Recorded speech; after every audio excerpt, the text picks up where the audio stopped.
Aswath, you've always said, I think, try to make people feel better when they think they've missed the run up in NVIDIA, that there's always an opportunity to buy great companies. That at some point, almost every great company, for whatever reason, gets inexpensive.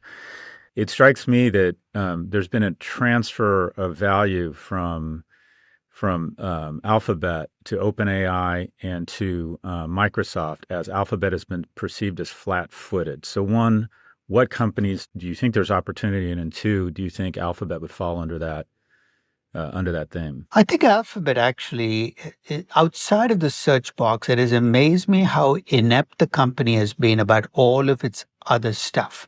I mean, I remember when they renamed themselves Alphabet, saying, look, we're a multi-business company. That was what, 2015, 16? 7 years later, you look at where the revenues come from. It still comes from the search box. It's like Snow White and the Seven Dwarfs, right? Seven small businesses you can't even find in the financials.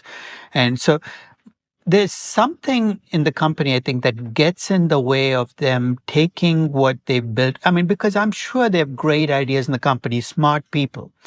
But there's a big question, and I think it's a question worth examining. What is it about Alphabet that makes it so difficult for the company to take advantage of all of these other, smaller, promising businesses that they built up, but never seem to get bigger?